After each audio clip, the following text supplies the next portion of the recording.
Greetings, y'all. It is Matt from the Green Arcade. We are back on Farming Simulator 15, and we are in Bjornholm. Back in Bjornholm. Look at that sky. Isn't that pretty?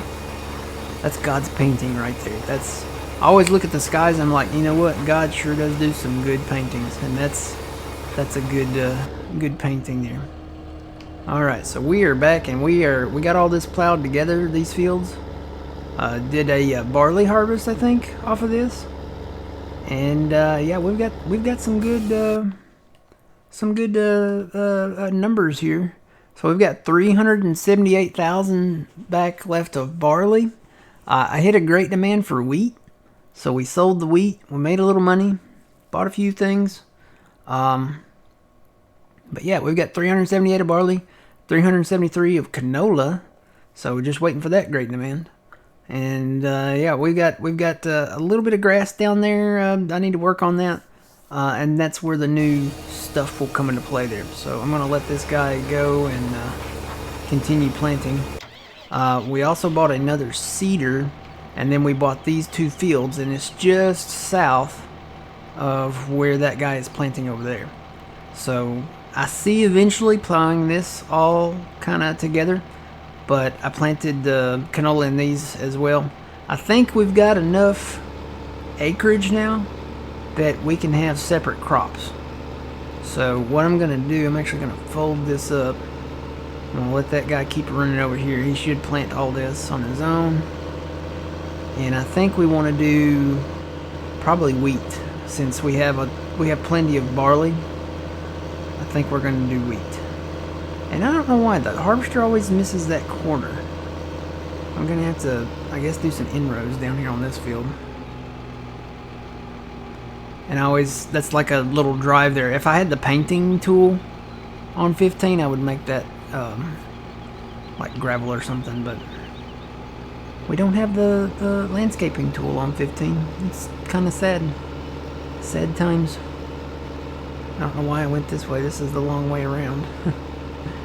But yeah, we did the barley harvest, and we had straw. I sold a lot of straw. That's how we bought the new toys that we got down there. That's how we bought those two fields. Totally forgot where I was going. Oh, I'm going to get seed. So I need to switch that. We're going to do, what I say, wheat? Yeah. So I'm going to do wheat kind of up here towards the homestead, just because I will likely pick up the straw off of it. And with our loader that we have, our loading wagon, I guess is what the official name is, we can do about 6,000 and something a load. So for every load, for usually about every long pass is a load, and that's $6,000 in the bank, right? So hey, why not? Alright, so we are going to go and plant wheat over here.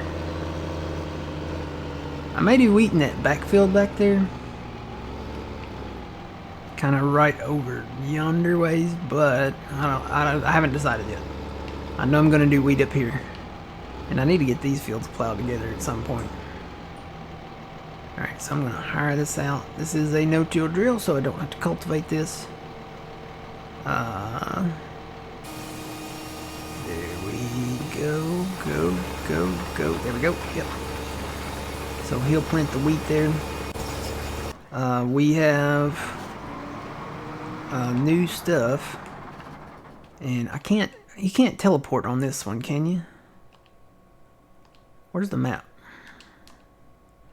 That's not, okay, it's in this. I don't think, yeah, you can't, like, teleport on this one, so I guess I'm just gonna have to run down there. We did buy a few new things. None of them are vehicles, or I would tab through them. But I said this over on the Westbridge Hills map that we're playing too. We are much well off over here on Bjornholm. We've got plenty of crop. We've been blessed with bountiful harvests. And we found a bunch of gold coins, and you know, it's just a good time. We've got a lot of fields over here because, you know, the fields are smaller and cheaper to buy, and then you can plow them together and make bigger fields out of them. So we're much better off over here on Bjornholm financially. So we'll run down here and take a quick look. Goldcrest, we're doing okay over on Goldcrest. You'll have to check that one out. So I sold our small fertilizing rig. This one holds way more. So we got that, and we have the front mower already, so I bought the rear mower. So now that when we mow and go and pick this stuff up, we will have, it'll be more efficient. You know, we can do it a lot more efficiently. And if I tab back to this guy, let me go back over here now. We did buy the large crone rake, which I left down here ways, because this is where I finished picking up the straw. I feel like you run slower in 15. I think you do run faster in 17 and 22 and 19. So yeah, there's our crone rake. This is the largest rake. And you know, the New Holland tractor pulls this rake just fine. I thought it would have issues, but it doesn't. This rake is awesome here. Not so much on like where it's been moved over to 17 or 19 or 20. Or really more 19 and 22. The weight, I think it's got too much weight. There's no weight, I think, assigned to this thing like here, or it's much lower than it is over on the other games. Because when you use that rake like over on 22 or 19, and you're on any kind of hill, it's gonna slide. So I think it weighs too much. I think that needs to be adjusted, whoever is modding that thing over there. But we don't really need that thing now over there, because now on 22 we have mergers. And I know we got a merger on there was a DLC pack. I want to say it was the Coon pack. It was a smaller merger on the Coon pack, but we got a merger, the Oxbow merger, over on 22. And I am hoping, I've been watching the equipment list for the Farming Simulator 25 release, and under the Oxbow brand, they have listed the Oxbow harvesters. So you got the spinach, you've got the green bean, and you got the pea harvesters, right? It says more coming soon down below that, so I'm hoping that they bring that Oxbow merger over to 25. Because I love that thing. That thing, you get a much wider pass with that. By the time you go down and come back up, and it merges in one direction. I want to say it's like a 19-meter swath, and this rake, it's a 19-meter. I think it's more than this though. I think the Oxbow one is more than this. I really do. I think it's I want to say it's got to be like 20 something then. So it's got to be like either a 22-meter pass or something. I'd have to go and look at the numbers, but it's awesome. It works so good. And well, it works, you know. It doesn't slide down the hills or anything like that. That crone rake, it would be great if it didn't slide down the hill. So, not meant for hills, I guess. I don't know if they have like the true weight programmed into it or not, but... So yeah, we'll do wheat up here. And then we'll do canola down there again. And again, I think we've got enough space now. We have all these small fields up here by the homestead, right? And we have 38 down there. And then if we do all canola down the hill there, and maybe canola in 28, kind of divide that up, and then I might do wheat in 23. Because 23 is pretty close to the straw selling place. That's my logic behind this, by the way.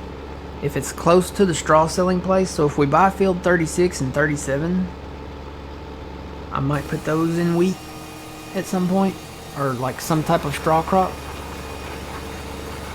because you can make a lot of money off of that byproduct, the straw. So that's kind of the idea. And then I'm gonna go mow too. Y'all know me. I love to mow. So in farm sim, let me clarify that. In farm sim, I'm not so much of an outside mower, mainly because there's a lot of stuff out there that stings, and the heat rays are one of them. But yeah, I was on a mower one time. This wasn't here. This was back where I lived out before. I like to call it out in the sticks because it is kind of way out there in the sticks. But ran over a yellow jacket nest. That's not fun. If you've ever ran over a yellow jacket nest with a riding mower, believe me, you're going to come off that riding mower faster than the speed of light. That was not fun. Not bueno. And plus, it's just,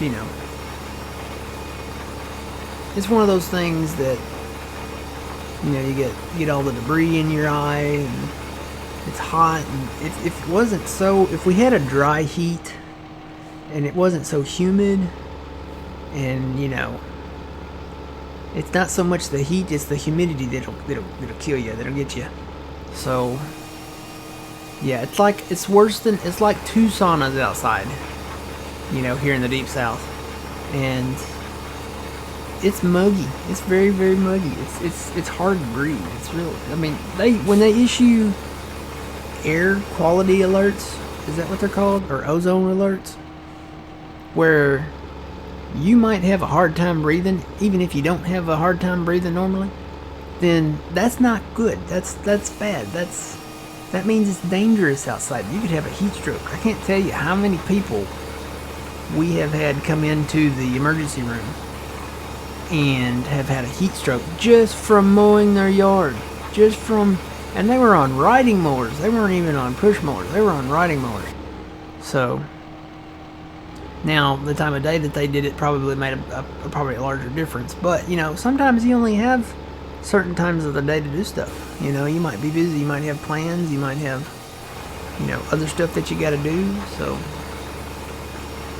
it is what it is, I guess. So yeah, I do like to mow where I can sit. If I had an air-conditioned cab, enclosed cab, air-conditioned. I know I'm sounding spoiled here, but I would probably enjoy mowing a lot more. I've seen the little zero-turn mowers with the air-conditioned cabs on them, and I'm like, I kind of want one, but I don't want to spend the money on one. But that would be so cool. Have an enclosed air-conditioned cab for a lawnmower, and then have like a radio in there. Maybe a mounted iPad, and then I could watch Pum Plow stream while I'm mowing, and stuff like that. I have listened to John while I'm mowing one time. I did that one time. Didn't work out too well. You got to be able to hear stuff, and wearing headphones on a lawnmower. Yeah, I can hear it a little bit, but it's I don't recommend it. Yeah. If it's enclosed and in an air-conditioned cab, it might be great, but yeah, no, it didn't work. It's too loud, and your earbuds keep falling out. So yeah, no bueno. Alright, let's check on our other guy. He's down there. He's doing the canolas. He's just about got it. We got a few more passes down here.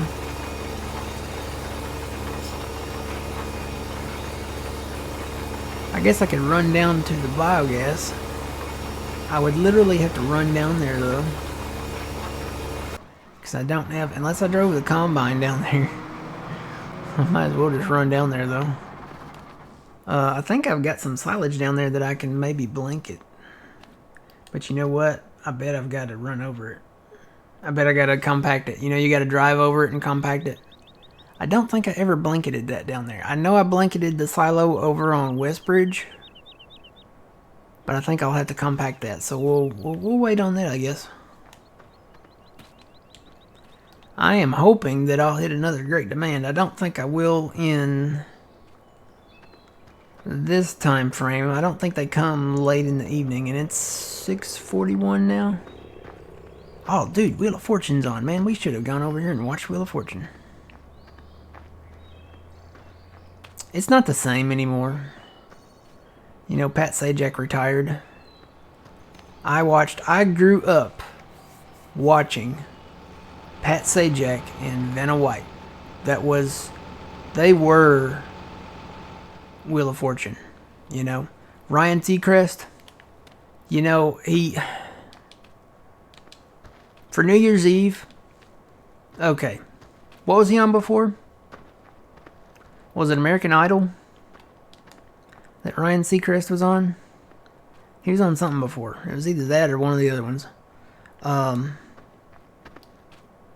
But yeah, I can't get into it. It's weird. It's different. Without Pat, I don't know. Call me old-fashioned, but I can't get into it. It's not the same. It'll never be the same again. I guess I'll have to watch Wheel of Fortune reruns on the Game Show Network. It's the beauty of things nowadays. You know, I can either get on YouTube or watch the Game Show Network and watch the older stuff. I can go back and watch Bob Barker. Watch the classics, so they say. Alright, so I'm going to get the wheat planted, get the canola planted, go get our new fertilizing rig and fertilize all these fields. And if I hit another great demand, I'll probably do some selling.